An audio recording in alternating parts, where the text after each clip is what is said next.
มัน50โอ้10เท่าไหร่บ่อันนี้18แพ็คก็ได้โดนเติบอยู่ดอกเนาะกินลายมืออยู่อ่าจนลายก็ชื่อเฮาน่ะกินโดยแม่นมีแต่จุเฮานี่แหละเอาไว้อยู่ลุ่มนี่ก่อนก็ได้ขอขอบใจทางอายผู้ใหญ่ใจดีที่ฝากเงินมาให้น้องขอให้สุขภาพแข็งแรงขอให้อยู่ดีมีแรงขอให้เจริญรุ่งเรืองปรารถนาสิ่งใดขอให้ได้สิ่งนั้นขอให้ร่ำให้รวยความเจ็บอย่าได้ความไข้อย่ามีเด้อสาธุ จ้าถูกเนาะโอเคสามีแต่ว่าทั้งอ้ายก็ไปเบิ่งใกล้ได้บ่เนาะเดี๋ยวอันนั้นแหละเฮาออกไปเบิ่งใกล้ไปถามมันยังแล้วก็ตักเอาน้ำขุ่นๆในนี่แหละมาใส่กับพี่น้องเลยอึ๊บ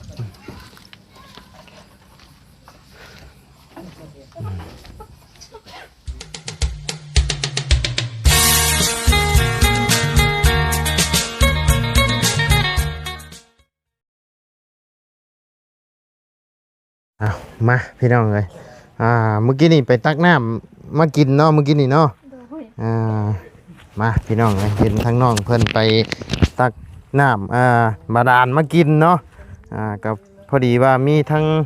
อ้ายใหญ่ใจดีเพิ่นเนาะได้ฝากเงินมาให้ทางบ่ไล500พี่น้องให้ซื้อน้ำมาให้น้องเพิ่นเนาะเปิดลงมาอึ๊บป้าบ่บุญได้หน่อไม้มาได้ใช้นี่หน่อไม้น้องไม้สบายดีเด้อเนาะหน่อยโคคิดตัวทักทายกับสบายดีเนาะพ่อแม่พี่น้อง FC เบิร์ด10คนเนาะน้ำดื่มกาสายภูหลวงกาสายผู้ดวงได้จักแพ็คนี่พอดีให้เอาเงินให้บ่บุญเพิ่นซื้อเขามาให้18แพ็คอ๋อหน่อย16,000กีบโอ้หลายๆอยู่เนาะบ่บุญซื้อมามื้อนั้นจักแพ็คจ้ะเนาะอาจารย์บ่อ๋อเจ้าชื่อมามื้อนั้นจักแพ็คจ้ะอันนี้ประมาณ50โอ้10เท่าไหร่บ่อันนี้18แพ็คก็ได้โดนเติบอยู่ดอกเนาะกินลายมืออยู่จนลายก็ชื่อเฮาน่ะกินโดยแม่นมีแต่จุเฮานี่แหละเอาไว้อยู่ลุ่มนี่ก่อนก็ได้เอาไว้อยู่เตียงนี่ก่อนก็ได้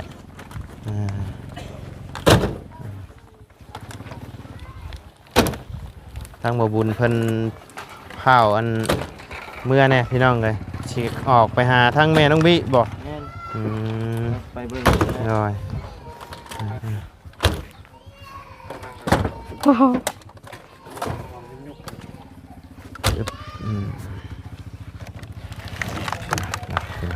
ทางวลัยกับอาจารย์ลาวก็ยังอยู่อยู่ดอกพี่น้องเลยเปื้อนเนาะนางเนาะตกมาได้เปื้อนโดนเนาะล่ะ2มื้อไปพี่น้องอึ๊บโอ้ยระวังพลาดน้ำไม้ยังเฮยนี่น้ำไม้พังน้ำไม้พังบ่เอาสบายดีเด้อโดยสบายดีสบายดีไปแล้วเลยนั่งแล้วอีหล่ะ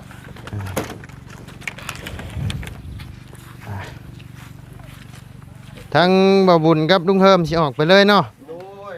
บ่บุญแล้วสิไปหาแม่น้องบี้โดยโอเคผมมุกขอบใจหลายๆเด้อทั้งบ่บุญโดยไปเดี๋ยวตามเมื่อน้ำดังโดยไปขอบใจหลายๆป้าโดยไปเดินทางปลอดภัยโดยเมื่อได้นั่งบ๊ายบาย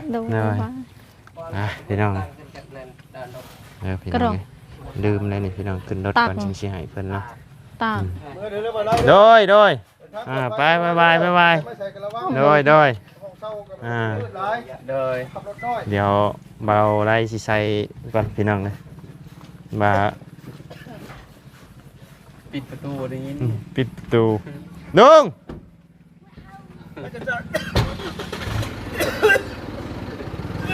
โอ้จะเอาของข่อยเมื่อเนาะโอ้เมื่อเเจ้าบ่ได้ดื่มหยังบ่ดื่มเบ็ดตาขาดบ่ได้โอ้ขาดบ่ได้ว่าเอาโอ้ย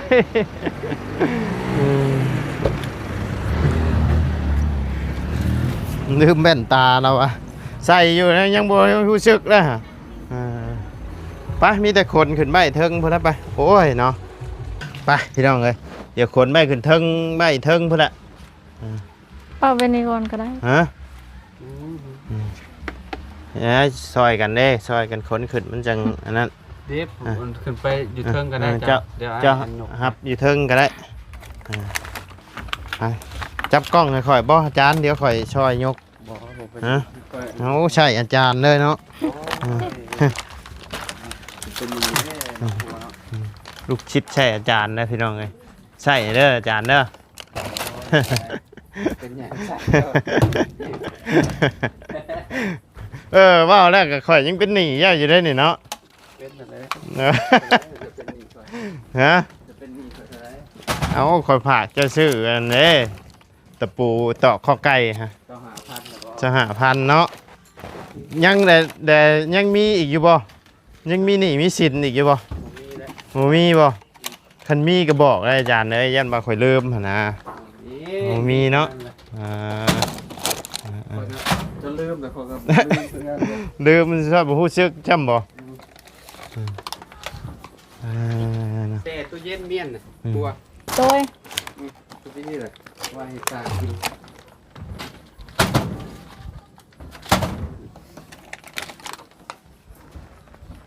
มีโรงงานคนนี้แค่นี้ก็ที่ชื่อหน้าก่อนเนาะ แม่นแพ็ค หมู่บ้านนี่นะ แพ็ค16,000บ่บุญไปชื่ออยู่ในโรงงานได้นี่ชื่อในบัน กินกำไร ชื่ออยู่ในบันดงแม่น จะไปขายในหมู่บ้าน แพ็ค18บ่บุญเว้ากิน18หรือ16นี่แหละเงิน500 บาทได้อยู่18แพ็คก็ได้หลายเติบอยู่เนาะเจะชื่อมามื้อนั้นเบิดจักแสนค่ะ โอ้เขาชื่อว่าร้าน โอ้ ขาย อื เอาให้ ม น้องขายเพราะว่ามันมีน้ำโตะอันน่ะปลาโลมาคำเด้ โอ้โดย มันเป็นโรงงานดังเลย อ่า แพ็คหนึ่ง25,000 โอ้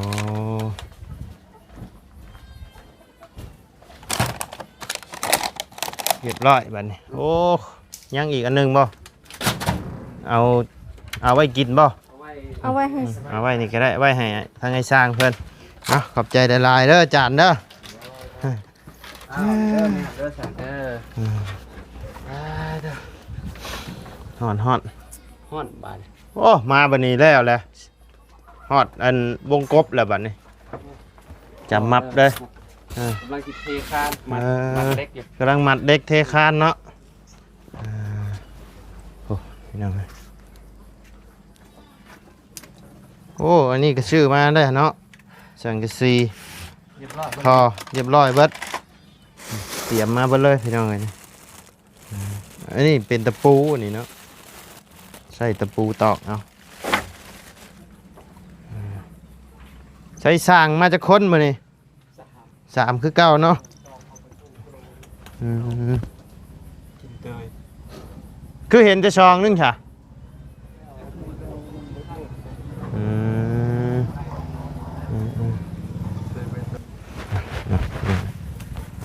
โอ้เปื่อนดีเนาะฝนนี่ก็ตกได้ชั่วมือเลย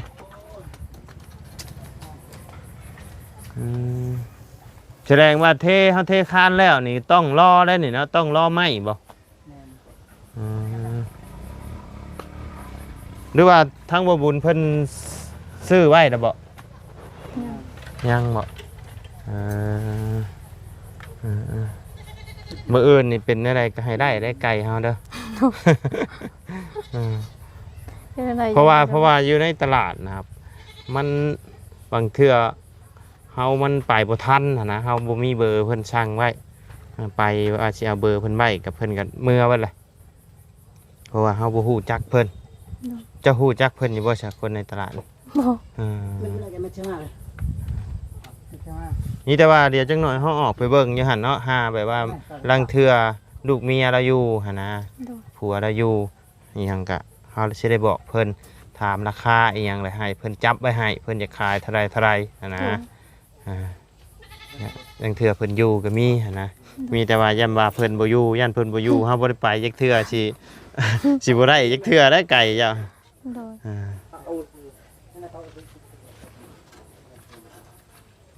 ไว้ดีเนาะ มื้อหนึงกับครึ่งพี่น้องเอ้ยอันนี้ก็คันเพิ่นบ่รอบล็อกนี่ก็จักว่าแล้วแหละจักนี่เนาะ จะเช่าคุณพา เออ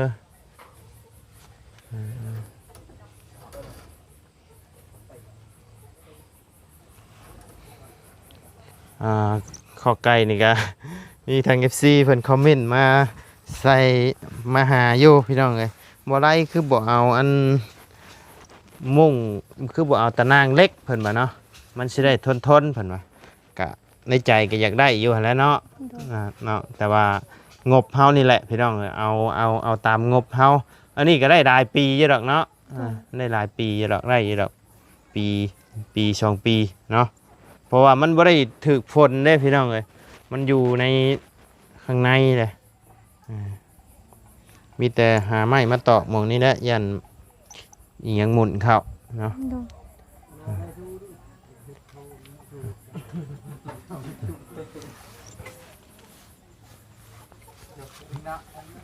เพิ่นว่าหยังเพิ่นว่าหยังบ่ฮู้ว่าจักฮะ บ่ได้ยินเขา บ่ได้ยิน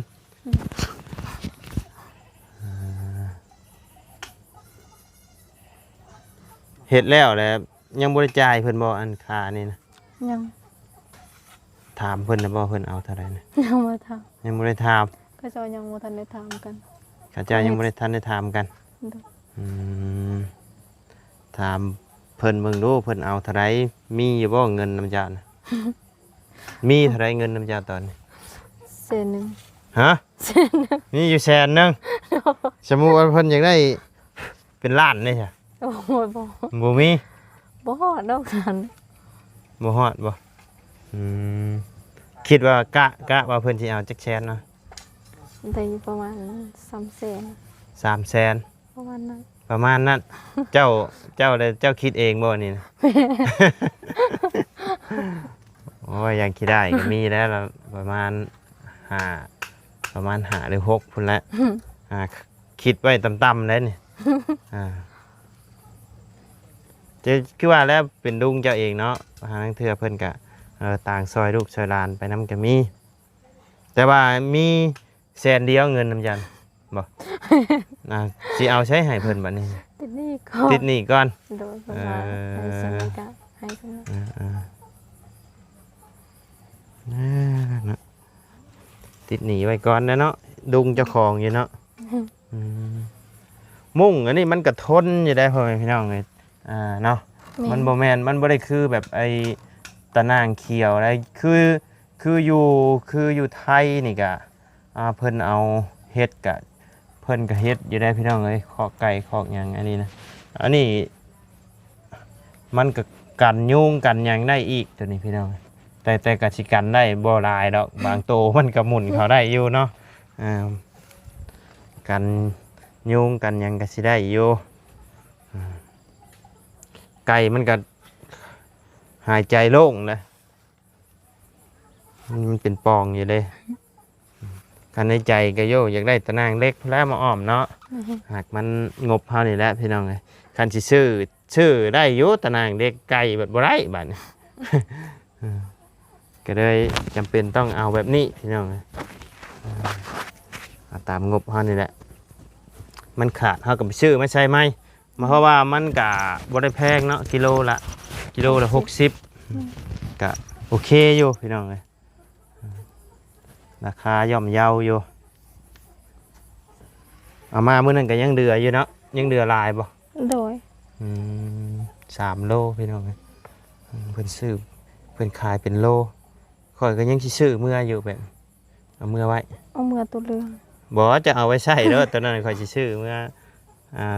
ต่างหากคือในนี่แหละนี่เพิ่นสวนมันเพิ่นตะนางเล็กเพิ่นบ่พอนี่เนาะเพิ่นก็ซื้อตะนางตัวนั้นมาใช้พี่น้องเอ้ยตะนางขาวนี่นี่เด้มันทนอยู่พี่น้องเอ้ยทนกว่าผ้าสีเขียวอยู่ผ้าเขียวนะ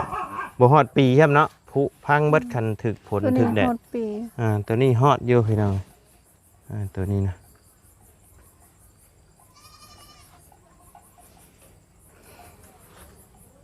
จังใดก็เอามาให้ได้แล้วมืออื่นนี่ โดย ไก่เลย เนาะ กับหมูคือกัน จักได้จักบ่ เพราะว่า บ่ได้ เมื่อวานนี่บ่ได้ไปเนาะฝนมันตกพี่น้องข้อยก็ว่าสิเข้ามากับฝนตกก็เลยบ่ได้เข้ามาซ้ำเพื่อถ้าฝนหยุดตกรถพอดี5 โมงแรงเข้ามาบ่ได้แล้วบัดนี้เครือกลับออกไปก็ค่ำมืดอีกพี่น้องก็ทางมันเข้ามาก็ลำบากอีกก็เลยบ่ได้เข้ามาซ้ำเนาะเอาซะเนาะมื้อนี้ก็ได้ซื้อน้ำมาให้เด้อ โดย เป็นเงินทางอ้ายใหญ่ใจดีเพิ่นผู้ที่เพิ่นอันเฮ็ดข้อไก่ให้สิซื้อไก่ให้นี่แหละเด้อ โดย เพิ่นได้ฝากมาให้บ่ไล่500 บาทพี่น้องเอ้ยให้ซื้อน้ำมาให้ทั้งน้องหัวเนาะทั้งน้องหัวก็คือสิได้คุยกับอ้ายเพิ่นอยู่ดอกเนาะ โดย ได้บอกกับอ้ายเพิ่นอยู่ดอกเพราะว่าเพิ่นได้แชทมาบอกอยู่บ่ โดย 100ก็ได้อยู่18 แพ็คเนาะ โดย ก็สิได้กินได้มือเติบอยู่ดอกพี่น้องเลยกินกับโบแมนผู้อื่นผู้ไกลดอกทั้งทีมงานนี่แหละพี่น้องเลย ทั้งทีมงานมาแหละน้องเพิ่นก็ย่อมาให้กินเนาะมื้อนี้บ่มีน้ำแพ็คพี่น้องเลยขอน้ำดาซาวมาเนาะ ขอน้ำดาซาวมาให้ทั้งทีมงานกินพี่น้องเฮ็ดได้สามันบ่มีแหละเนาะจำเป็นแล้วพี่น้องเลยจำเป็นต้องไปขออยู่พุ่นแล้วกะยังใครกว่าไปกินน้ำเซอยู่เนาะ แม่ ยังใครกว่าไปกินอยู่น้ำเซน้ำหยังอยู่ได้น้ำเซจักอีหยังอียามันสิ ทางเทิงอาบทางนี้ตักกินโอ้บ่ไหวคือกันนะ หรือว่าหม่องเฮาตักกินก็ต่างหากบ่ บ่ อยู่หั่นเลย แม่ โธ่มันสิบ่แข็งคอบ่ เอาเคยแล้วเด้ เคยเลยเอามานี่เฮาต้องต้มอีหยังก่อนบ่ บ่ได้ต้ม บ่ได้ต้มกินเลย โดย เออคันต้มอีหยังก็สิไข่อยู่เลยเนาะ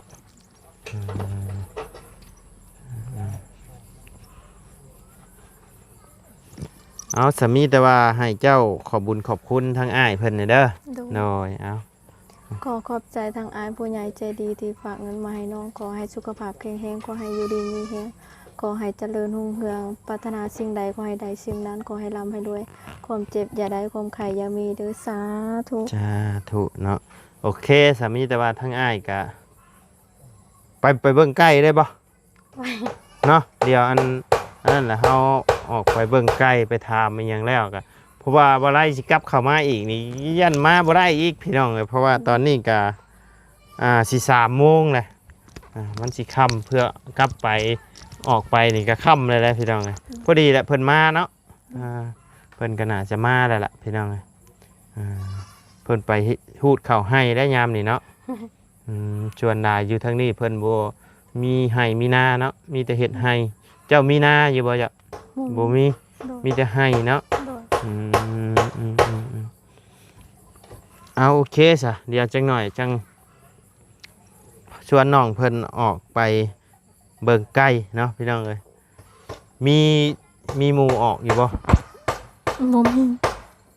สิได้ ออก กลับ ไปนำอายแล้วน้องก็สิย่างเข้ามาอีกได้ โอ้ไก่เด้ บ่เคยย่างบ่ได้ไกลกว่านั้น อืม นี่นะออกไปนอกเพิ่น หม่องเฮาไปชื่อตะนางกันบ่ บ่เข้ามานี่ อ๋อบ่คันใกล้ๆนี่อันอ้ายมาส่งก็ได้ บ่เป็นหยังน้องย่างเอาก็ได้ โอ้เห็นว่ากันเนาะไปทิ่มกันครึ่งทางมันก็ บ่ โคตร ย่างมันสิค้ำอ้าย ได้อยู่บ่เป็นหยังเนาะต้องย่าง ไป เอาก็ได้ ทำเบิ่งแล้วก็เพิ่นขายตัวเท่าไรแล้วก็เพิ่นสิขายจักโตเฮาก็ให้เพิ่นจับไว้ให้เนาะให้เพิ่นจับไว้ให้โอเคเดี๋ยวจังว่ากันอีกทีเนาะ เดี๋ยวเราตามรับชมในคลิปหน้าพี่น้องเอ้ยมาขอไม้นะไปพี่น้องเอ้ยมาทางนี้ก็ใส่แป้นเทเลยได้บาทนี่เนาะความฝันน้องเพิ่นก็ใกล้เป็นจริงเลยพี่น้องเอ้ยยับหมอเจ้าจันเข้ามาเลยแต่ว่ากะสิยังลำบากอยู่หรอกพี่น้องเอ้ยมีห้องน้ำแต่ก็มันบ่มีน้ำใส่ก็สิคือเก่าเนาะ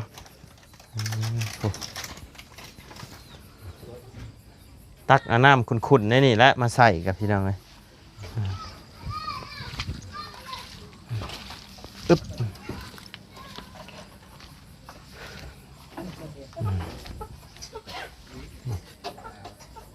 เดียวทันใจพี่น้องไงสั่ง